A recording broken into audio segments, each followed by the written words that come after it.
Yang cuti bersama? Iya, yang cuti bersama. Kecuali yang pang sudah libur panjang. Baik, Bapak Ibu yang saya hormati, karena kita berada di dalam bulan suci Dzulqa'dah.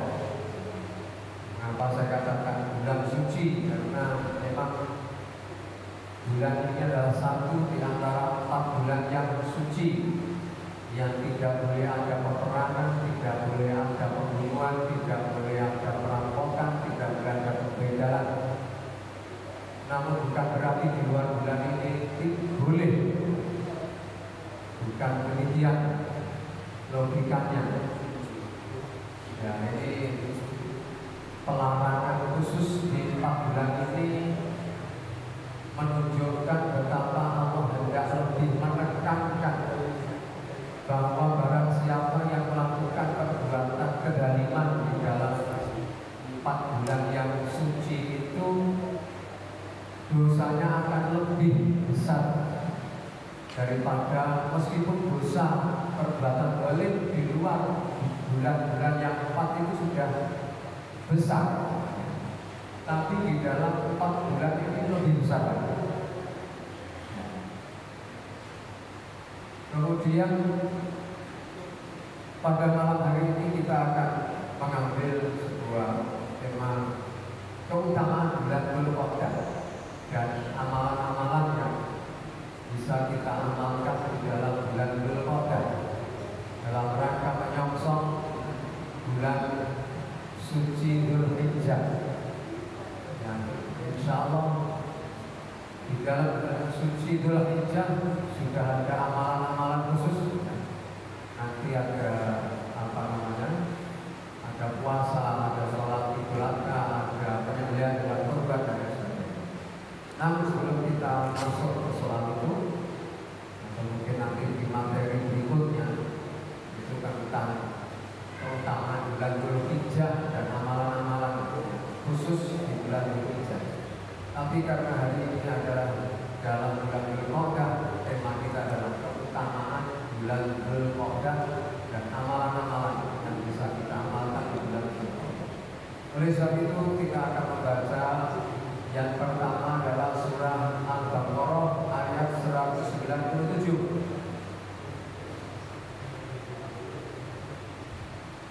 Juz 2 surah 2 Al-Baqarah, seekor sapi atau seekor sapi betina. Ayat 197.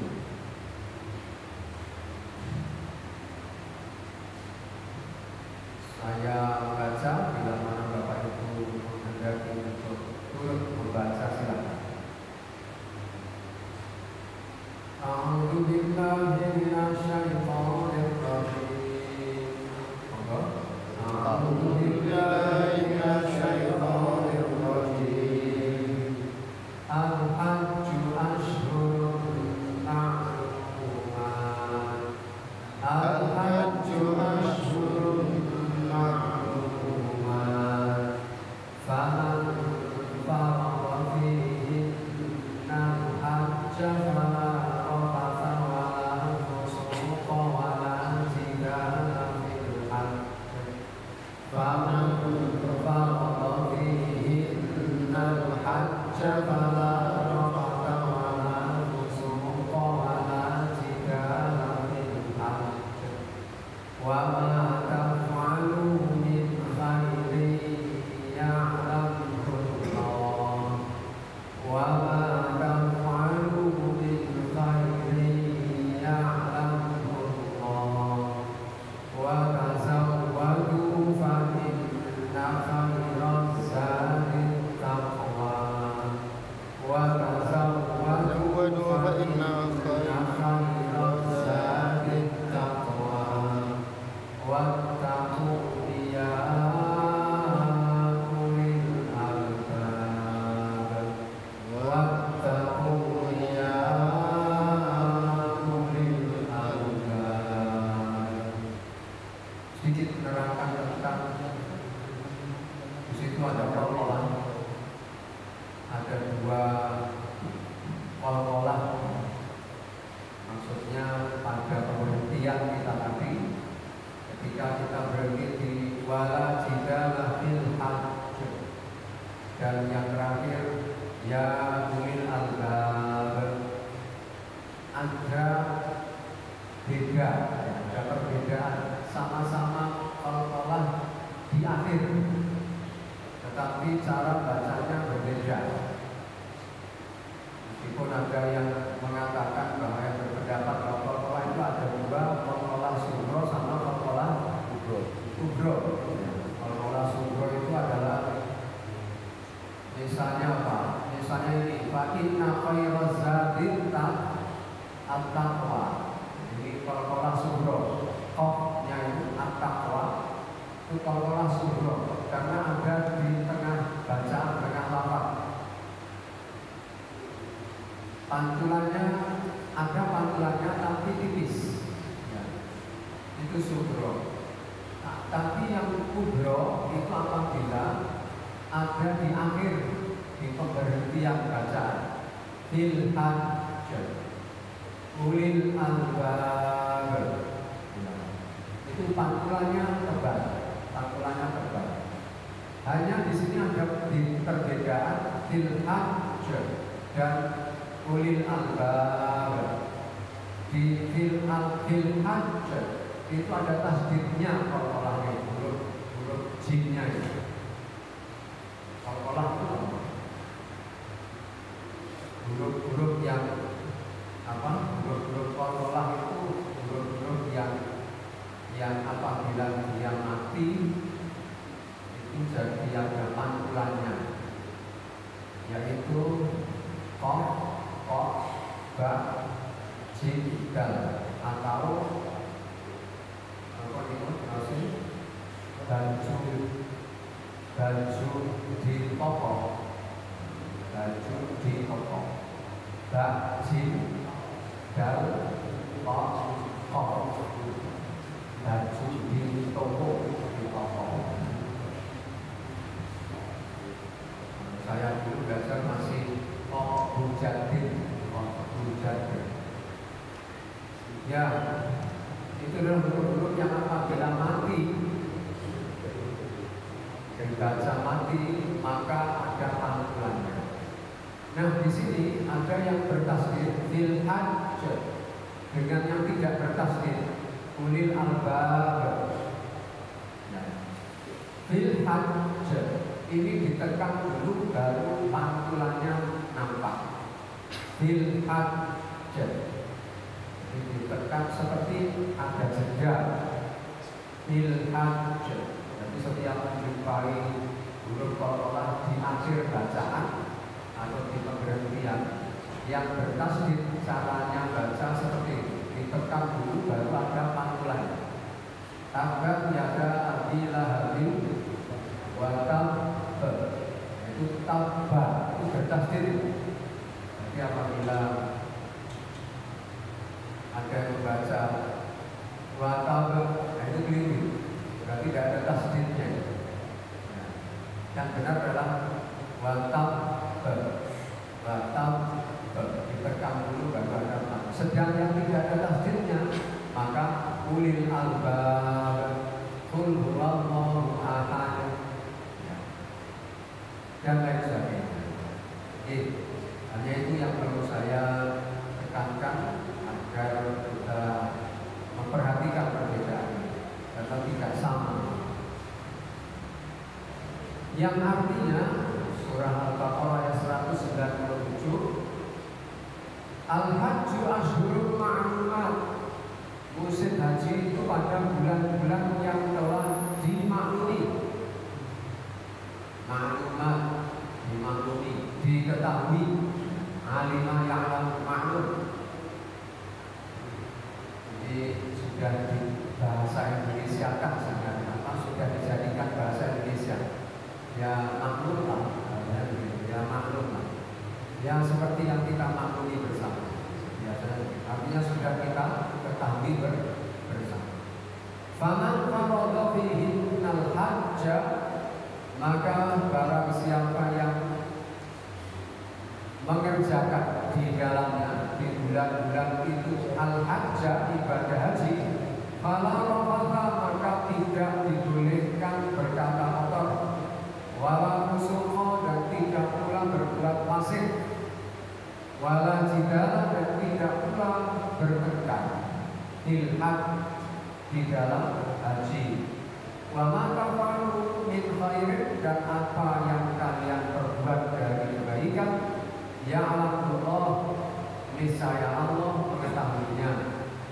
Wa tazawwadu, dan berbekalah kalian, fa inna khairaz zadi, maka sesungguhnya sebaik-baik bekal adalah at-taqwa, takwa. Wa taquni ya ulil albab, dan kalian bertakwalah kepadaku wahai orang-orang yang berakal sehat. Jadi kalau dibaca keseluruhannya, sebetulnya adalah musim haji itu pada bulan-bulan yang telah dimaklumi. Barang siapa mengerjakan ibadah haji dalam bulan-bulan itu, maka janganlah dia berkata jorok, rafas, berbuat maksiat, dan bertengkar dalam melakukan ibadah haji. Segala yang baik yang kamu kerjakan, Allah mengetahuinya. Bawalah bekal, karena sesungguhnya sebaik-baik bekal adalah takwa. Dan bertakwalah kepadaku wahai orang-orang yang mempunyai akal sehat. Ya, yang pertama keterangannya adalah yang dimaksud dengan bulan-bulan yang telah dimaklumi. Di sini diterangkan ialah bulan Syawal, Dzulqa'dah, dan Dzulhijjah. Ya, musim haji itu adalah bulan-bulan yang dimaklumi. Bulan-bulan yang dimaklumi itu adalah apa? Syawal, Dzulqa'dah, dan Dzulhijjah. Barang siapa mengerjakan ibadah haji dalam bulan-bulan itu, maka janganlah dia berkata jorok, rafat. Di sini ada keterangannya yang dimaksud dengan jorok, rafat. Artinya mengeluarkan perkataan yang menimbulkan birahi, perbuatan yang tidak senonoh atau hubungan seksual. Ya, itu pengertian dari rafah. Ini juga didasarkan pada Al-Quran surah Al-Baqarah ayat 187. Uhilla lakum lailatas siyamir rafathu ila nisaikum. Dihalalkan bagi kalian di malam-malam puasa, lailatas siyami, malam-malam puasa Ramadan maksudnya, ar-rafathu berhubungan suami istri, ila nisaikum, ar-rafathu ila nisaikum, kepada istri-istri. Ya, itu makna rafat. Baik. Kemudian penjelasan berikutnya adalah Bapak Ibu, nah ini berarti Dzulqa'dah di sini merupakan satu di antara 3 bulan di mana amalan ibadah haji itu dilaksanakan. Ya, bulan apa? Syawal, Dzulqa'dah dan Dzulhijjah. Ini bulan-bulan dilaksanakannya ibadah haji atau rangkaian ibadah haji, mulai dari pelaksanaan umrohnya sampai pelaksanaan hajinya. Ya. Ini salah satu keutamaan bulan Dzulqa'dah. Hanya saja di sini ada perbedaan pendapat. Perbedaan pendapatnya adalah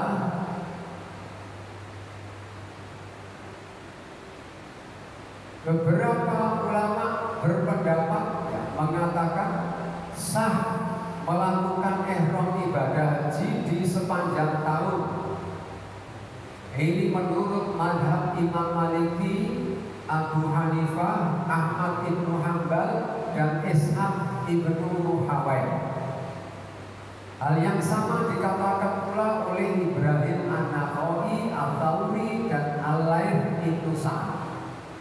Mereka, ya, ini tentu Bapak Ibu sudah tidak asing ini dengan Imam Imam Malik, kemudian Abu Hanifah dan Ahmad ibnu Hanbal, yang lebih kita kenal mazhabnya dengan sebutan apa? Maliki, Hanafi, dan Hambali. Itu pendapatnya ini tadi menyebutkan bahwa melakukan ihram ibadah haji di sepanjang tahun itu sah, ya, kata mereka.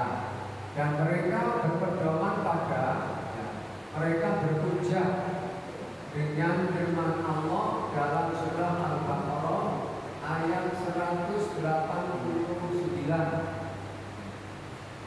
yakni yas'alunaka 'anil ahillah qul hiya mawaqitu lin-nasi wal hajj. Mereka bertanya kepadamu tentang bulan Tabiat. Katakanlah bulan Tabiat itu adalah tanda-tanda waktu bagi manusia dan bagi ibadah haji. Ibadah haji merupakan salah satu di antara sepasang manasik. Maksudnya sepasang manasik itu adalah haji dan umroh. Itu sepasang manasik, disebut dengan sepasang manasik. Sehingga menurut pendapat mereka tadi, maka hukumnya sah melakukan ihram untuk haji di waktu kapanpun sepanjang tahun, karena perihalnya sama dengan ibadah umroh. Ini mungkin bagi kita masih terbilang asing, terbilang seperti aneh, karena memang selama ini, sementara ini kita masih berpedoman pada salah satu pendapat, yakni pendapatnya Imam Asy-Syafi'i. Sedangkan pendapatnya Imam Syafi'i begini, tidak sah melakukan ihram haji kecuali dalam bulan-bulannya. Untuk itu seandainya seseorang melakukan ihram haji sebelum bulan haji tiba, maka ihramnya tidak sah. Ini menurut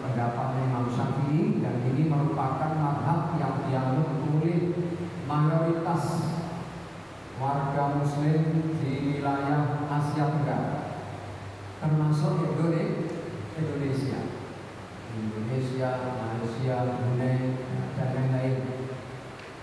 Itu berpedoman pada mazhabnya Imam Asy-Syafi'i. Boleh jadi, bisa jadi nanti, karena ini persoalan fikih. Persoalan fikih itu persoalan pemahaman. Karena kedua pendapat yang berbeda ini tadi, bahkan ada pendapat yang ketiga. Imam An-Nawawi itu berpendapat bahwa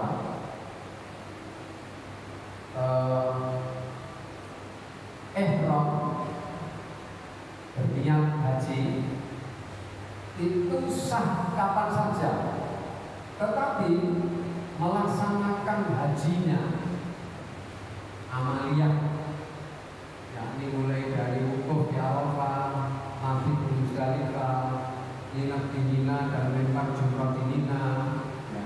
Kemudian tawaf keliling Ka'bah, sa'i, itu hanya bisa dikerjakan di waktu-waktu atau hari-hari yang telah ditentukan itu. Kalau niat berihram dan memakai baju ihram itu, yang sudah tidak boleh melakukan apa-apa yang terlarang ketika berihram itu, kapan saja boleh. Ya, jadi mulai bulan apa saja boleh. Tetapi rangkaian amalan ibadah hajinya itu harus di hari-hari yang telah ditentukan. Itu Imam An-Nawawi. Sehingga kemudian ada kesimpulan begini, bahwa melakukan ihram ibadah haji dalam bulan-bulan haji lebih sempurna daripada melakukan ihram haji di luar bulan haji. Sekalipun melakukan ihram haji di luar bulan-bulan haji, hukumnya sah. Ini seumpama ini suatu ketika nanti dijadikan atau disahkan menjadi pedoman umat Islam khususnya Indonesia ya, yang antrian ya, pendaftaran ibadah haji itu sekarang sudah berapa? Kalau daftar sekarang ya 30 lebih, 30 tahun lebih, bahkan kemarin saya lihat 39 tahun. Jadi kalau daftar sekarang nanti antriannya berangkat 39 tahun yang akan datang. Kalau Bapak Ibu daftar umur 50 berarti nanti berangkat umur 89. Itu kan sudah kondisi lemah, sudah itu. Ya kalau sampai itu umurnya, kalau nggak sampai. Jadi umpama ini suatu ketika nanti jadi pedoman, bisa jadi. Kira-kira akan mengurai antrian tadi, akan menjadi solusi dari persoalan. Karena ini jadi mendatangkan muskilah, mendatangkan kesulitan baginya. Sebenarnya orang itu sudah mempunyai istitoah, kemampuan, kesehatan juga, finansial juga, ya sudah ada biaya kesehatan juga sudah,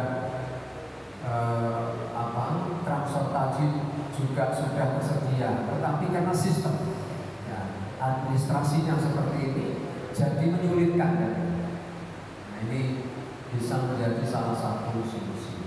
Baik Bapak Ibu, saya lanjutkan. Ini persoalan fikih. Nanti mungkin suatu ketika akan menjadi pokok pembahasan dalam diskusi-diskusi.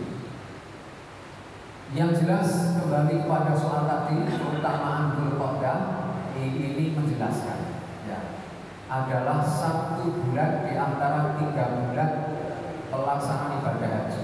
Maka barang siapa yang di bulan-bulan itu telah menetapkan diri niatnya untuk ihram melaksanakan haji. Ihram itu artinya sudah memakai baju ihram itu dan berniat melaksanakan ibadah, apakah umrah apakah haji, itu namanya ihram. Ihram itu artinya mengharapkan. Tahallul itu artinya menghalalkan.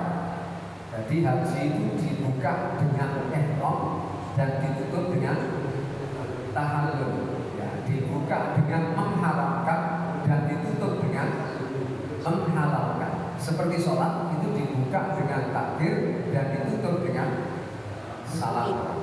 Ya, seperti itu. Jadi makna ihram itu adalah mengharamkan. Muhrim itu artinya orang yang berihram. Ya, jadi jangan salah paham. Karena di masyarakat itu orang yang tidak boleh dinikahi itu disebut dengan muhrim. Itu keliru sebenarnya. Yang benar apa? Mahram. Ya, orang yang tidak boleh dinikahi itu namanya apa? Mahram. Nah, bukan muhrim. Kalau muhrim itu orang yang sedang berihram. Itu muhrim. Sedangkan mahram itu adalah orang yang tidak boleh dinikahi. Siapa mereka? Nanti silakan dibaca Bapak Ibu di surah An-Nisa ayat 22, 23, 24. Siapa-siapa ya? Ada banyak 17 apa berapa ya? Orang yang pernah wanita yang pernah dikawini oleh bapak itu tidak boleh. Ya. Oh, ibu tidak boleh, keponakan tidak boleh, saudara tidak boleh. Ya. Maksudnya saudara kandung itu tidak boleh, menantu tidak boleh, mertua tidak boleh dan lain sebagainya itu. Dan wanita yang bersuami itu di ayat 24-nya ini. Ya. Wanita bersuami tidak boleh dinikahi. Sudah bersuami misalkan. Ya, baik itu di ayat 22 itu satu yang tidak boleh dinikahi. Ayat 23 itu ada 15 tidak salah. Kemudian di ayat 24-nya itu satu ya, wanita yang sudah bersuami lagi. Baik, itu mahram namanya. Kalau muhrim itu orang yang berihram. Maka sudah tidak boleh lagi ada rafat, tidak boleh lagi ada pelanggaran, ya, kemaksiatan, tidak boleh ada lagi pertengkaran. Baik, saya batasi sampai di situ keterangan tentang ini, ya, meskipun ini biasanya disampaikan dalam pembekalan para calon jamaah haji. Dan ini memang juga penting, termasuk bekal yang penting.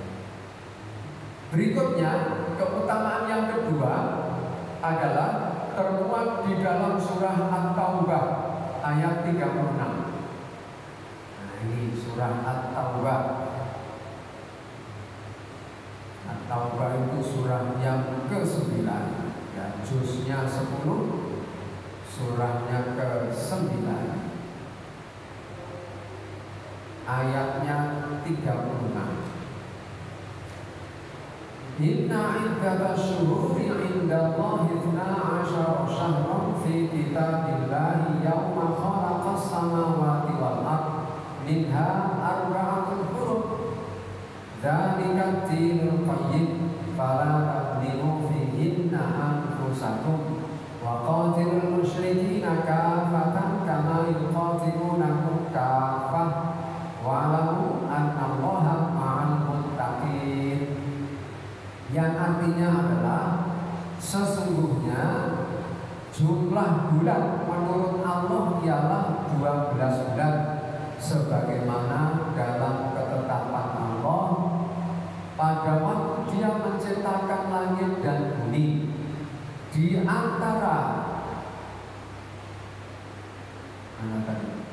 antaranya ada 4 bulan haram. Itulah ketetapan agama yang lurus. Maka janganlah kamu mendalimi dirimu dalam bulan yang 4 itu, dan perangilah kaum musyrikin semuanya sebagaimana mereka pun memerangi kamu semuanya, dan ketahuilah bahwa Allah beserta orang-orang yang takwa.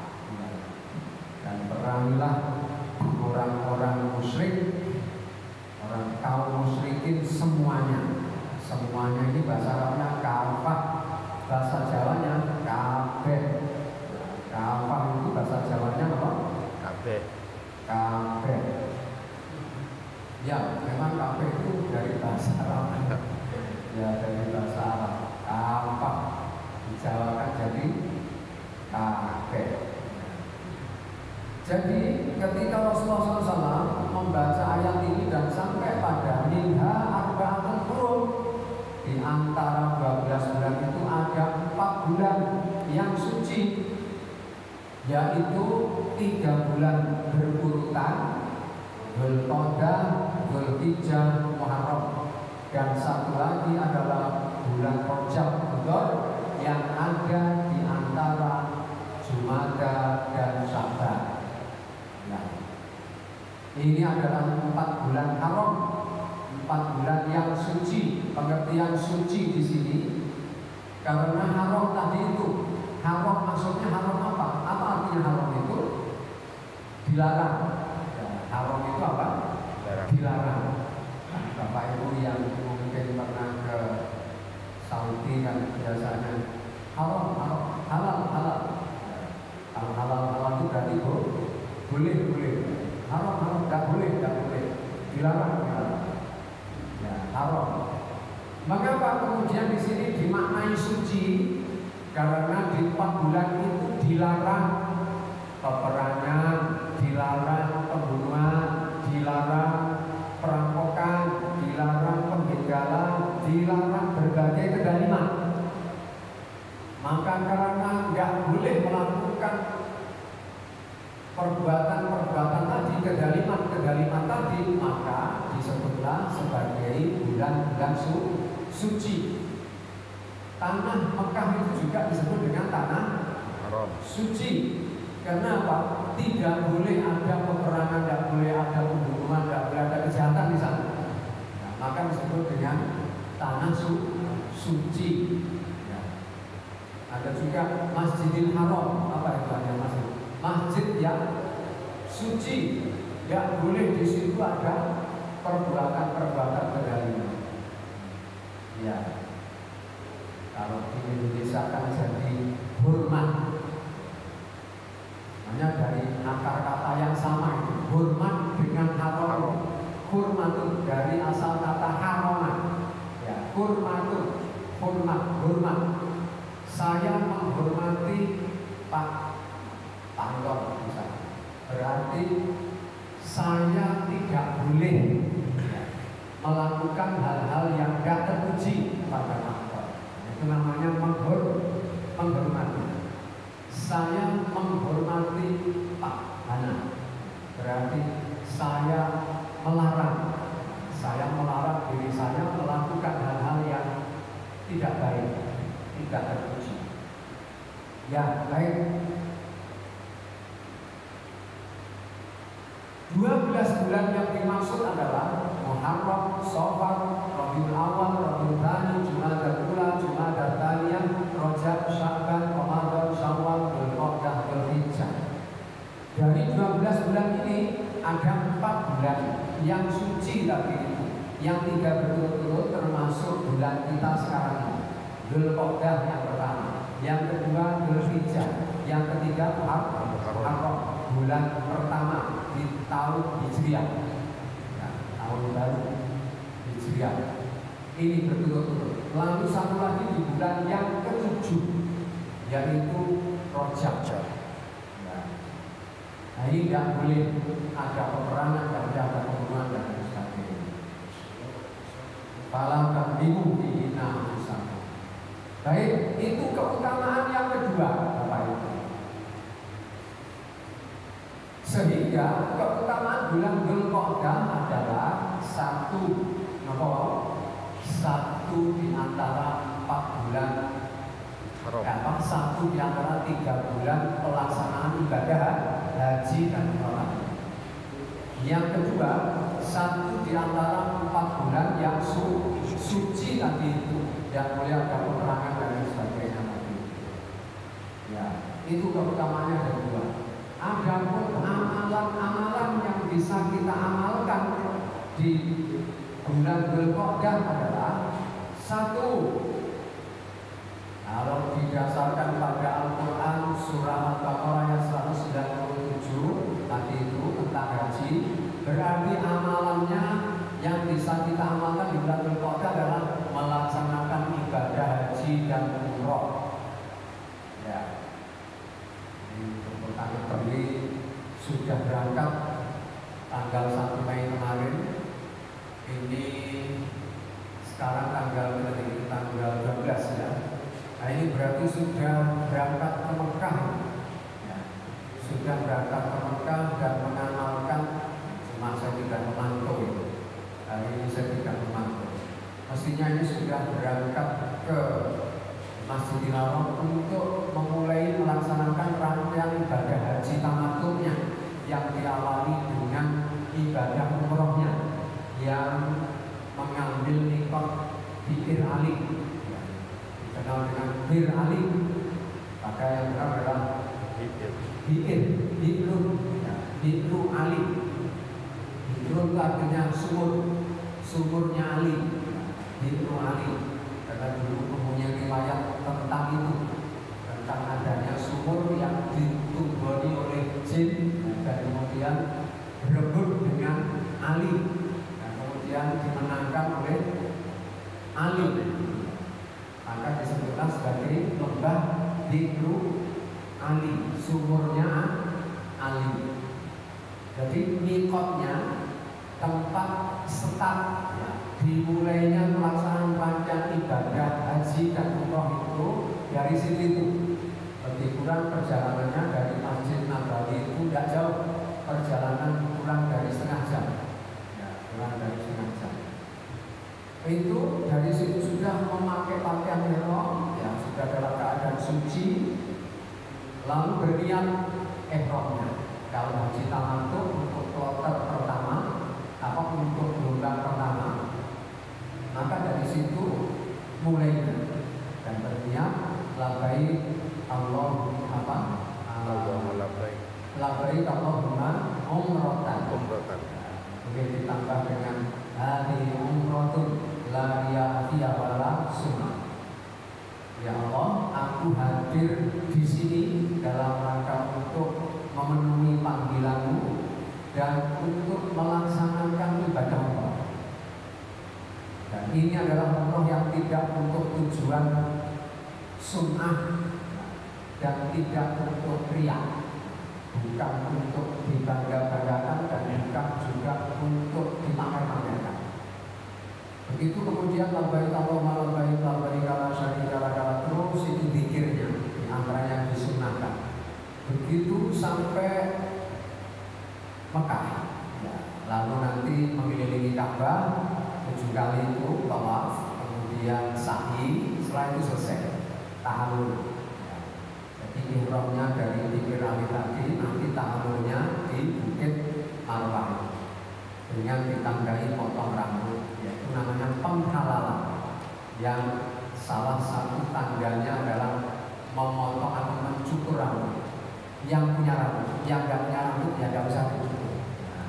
Nah, itu hanya salah satu saja tanda ya, dia sudah selesai rangkaian ibadahnya adalah cukuran. Bagi yang tidak punya, yang dulu sudah kubul ya tidak usah potong rambut. Ya baik, jadi itu rangkaian ibadah haji. Maka di bulan ini disunahkan untuk melaksanakan ibadah haji dan umroh bagi yang mampu. Kemudian amalan berikutnya adalah dalil hadisnya mengenai disunahkannya melaksanakan rangkaian ibadah haji dan umroh. Itu adalah hadis yang bersumber dari Abdullah bin Abbas radhiyallahu anhu yang mengatakan bahwa Rasulullah Shallallahu Alaihi Wasallam tidak pernah melaksanakan umroh kecuali di bulan Dzulqa'dah. Hadis diriwayatkan oleh Imam Ibnu Majah. Demikian pula hadis yang bersumber dari Ibu Aisyah radhiyallahu anha. Beliau mengatakan bahwa Rasulullah SAW tidak pernah melaksanakan haji dan melaksanakan umroh sekalipun ya, kecuali di bulan Dzulqa'dah. Hadis diriwayatkan oleh Imam Ibnu Majah. Kemudian hadis yang ketiga adalah hadis yang bersumber dari Abdullah bin Abbas. Hadis diriwayatkan oleh Imam Ahmad yang mengatakan bahwa Rasulullah SAW melaksanakan ibadah umroh 4 kali. Umroh yang pertama adalah umroh dari Hudaybiyah. Umroh yang kedua adalah umroh qadha dari Qabil. Oke, itu nama tempat seperti Jironah juga, seperti Hudaybiyah juga. Yang ketiga adalah umroh di bulan Dzulqa'dah dari Jironah. Dan yang keempat adalah umroh bersama haji beliau. Ya. Jadi kesemuanya itu dilaksanakan di bulan Dzulqa'dah. Nah, ini yang pertama, amalan pertama. Amalan kedua adalah bertobat, meninggalkan maksiat dan meninggalkan perbuatan dosa. Dalilnya surah At-Taubah ayat 36 tadi. Fala tablimu fihinna anfusakum. Maka janganlah kalian menganiaya diri kalian di dalam 4 bulan itu. Ya, ini amalan yang kedua. Tobat, meninggalkan maksiat dan perbuatan dosa. Dan yang ketiga, yang terakhir yang bisa kita amalkan adalah memperbanyak puasa dan amal kesalehan. Ya, dalilnya sama surah Taubah ayat 36. Karena di situ dilarang melakukan perbuatan zalim sehingga itu mafhum mukhalafahnya, pemahaman kebalikannya adalah perintah melakukan kebaikan. Ya, jadi kalau dilarang melakukan perbuatan zalim berarti itu adalah perintah melakukan kebaikan. Maka perbanyaklah puasa di bulan Dzulqa'dah ini dan memperbanyak amal soleh. Puasa yang dimaksud adalah puasa yang sudah kita maklumi, Senin Kamis, Ayyamul Bid, atau 3 hari setiap bulan itu, atau puasa Daud, perbanyak di bulan Dzulqa'dah. Amal soleh yang lain juga, apakah sedekah, infak, menolong sesama dan lain sebagainya. Ya, dalilnya sama. Yang nomor 2 dan nomor 3 itu dalilnya sama. Surah At-Taubah ayat 30. Ini yang bisa kita amalkan di bulan Dzulqa'dah ini. Ya. Tidak ada amalan khusus di bulan Dzulqa'dah. Tidak seperti bulan Dzulhijjah. Bulan Dzulhijjah ada amalan khusus. Puasa Arafah. Kemudian sholat Idul Adha. Menyembelih hewan kurban. Zikir yang telah ditentukan, yaitu takbir mulai dari tanggal 9, 10, 11, 12, 13. Jadi takbirnya dimulai tanggal berapa? Tanggal 9. Jadi ketika kita puasa Arafah itu setelah subuh itu sudah dianjurkan, disunahkan untuk takbir itu. Jadi takbirnya bukan malam Idul Adha, bukan mulai malam. Tapi ketika kita mulai puasa itu setelah melaksanakan ibadah sholat subuh, itu terus takbir terus ya, sampai selesai hari tasyrik. Baik Bapak Ibu, dan nanti bulan Muharram juga ada amalan khusus, yaitu puasa Asyura tanggal 10. Dan jangan lupa juga puasa tanggal 9-nya ya, bulan Muharram itu menghapus dosa 1 tahun yang lalu. Kalau puasa Arafah menghapus dosa 2 tahun, 1 tahun yang lalu dan 1 tahun akan datang. Baik Bapak Ibu yang saya hormati, ini saya kira yang dapat saya sampaikan di malam hari ini. Mudah-mudahan kita diberi kemudahan oleh Allah untuk mengamalkan perintah-perintahnya dan apa-apa yang dituntunkan oleh Nabi kita Muhammad SAW. Amin. Mohon maaf atas segala kekurangan dan kesalahan. Kita akhiri dengan membaca Subhanakallahumma wa bihamdik, asyhadu an la ilaha illa anta, astaghfiruka wa atubu ilaik. Alhamdulillahirabbil alamin. Assalamualaikum warahmatullahi wabarakatuh. Waalaikumsalam.